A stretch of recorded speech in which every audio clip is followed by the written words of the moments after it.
Ce qui nous permet de passer à la question numéro 13.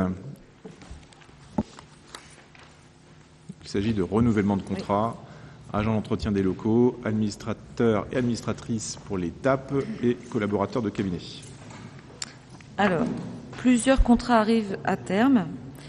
Donc, pour les agents d'entretien des locaux, 2 contrats d'agents d'entretien des locaux arrivent à leur terme en août et septembre. Dans l'attente d'une analyse et du recul nécessaire pour faire un bilan de l'externalisation de cette mission, la création de postes permanents n'est pour l'instant pas pertinente. Il est donc proposé de renouveler ces contrats pour accroissement temporaire d'activité sur la base de l'article 3.1 de la loi 84-53 du 26 janvier 84 pour une durée de 1 an à temps complet. Donc le temps d'analyser en fait l'externalisation de certains de ces services.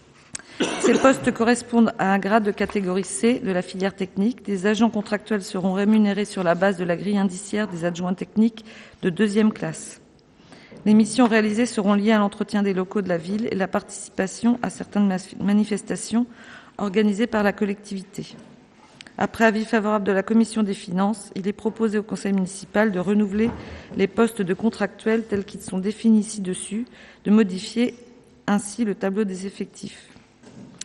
Donc ensuite, pour les animateurs, animatrices TAP, 3 agents contractuels ont été recrutés sur des postes à temps non complet pour réaliser des activités sur les temps d'animation périscolaire. Il est donc envisagé de renouveler ces contrats sur la même base que l'article que je vous ai cité tout à l'heure. Selon les éléments que vous avez dans le tableau, donc nous avons un poste en catégorie B et deux postes en catégorie C. Après avis favorable de la Commission des finances, il est proposé au Conseil municipal de renouveler les postes de contractuels tels qu'ils sont définis ci-dessus et de modifier ainsi le tableau des effectifs. Le collaborateur de cabinet. Donc l'article 110 de la loi 84-53 du 26 janvier 1984 portant statut particulier de la fonction publique territoriale permet à l'autorité territoriale de recruter un ou plusieurs collaborateurs de cabinet selon la strate démographique de la collectivité, soit 1 pour à la ville d'Avranches. Ce collaborateur ne rend compte qu'au maire et ce dernier décide des conditions et des modalités d'exécution du service que le collaborateur accomplit, fonctions, rémunération, etc. Le maire recrute librement son collaborateur et peut mettre fin à ses fonctions qui prennent automatiquement fin en termes du mandat.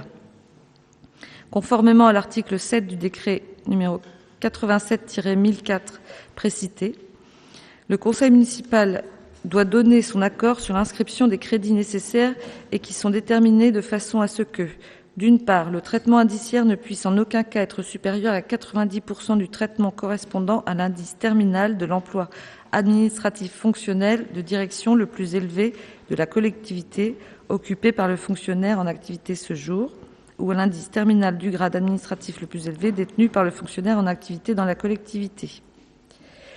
D'autre part, le montant des indemnités ne puisse en aucun cas être supérieur à 90% du montant maximum du régime indemnitaire institué par l'Assemblée délibérante de la collectivité et servi aux titulaires de l'emploi fonctionnel ou du grade administratif de référence mentionné ci-dessus.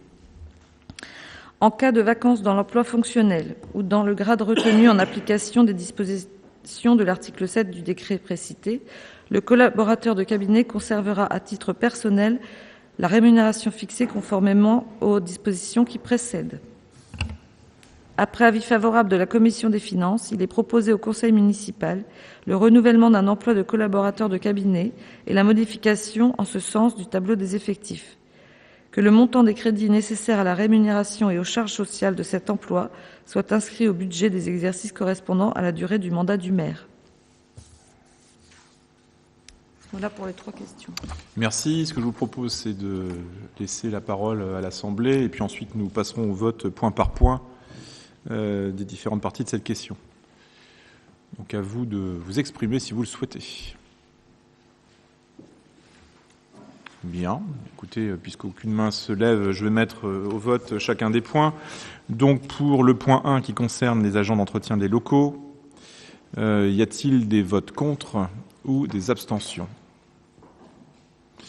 Je ne vois aucune main se lever. Par conséquent, à l'unanimité, cette première partie de la question 13 est adoptée. Pour la deuxième partie de la question 13, qui porte donc sur les animateurs et animatrices de TAP, temps d'activité périscolaire, y a-t-il des votes contre?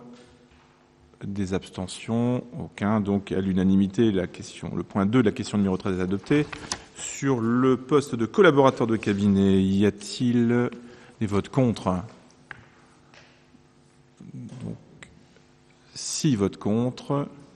Des abstentions? Je n'en vois pas. Donc, à la majorité, le point 3 de la question numéro 13 est adopté.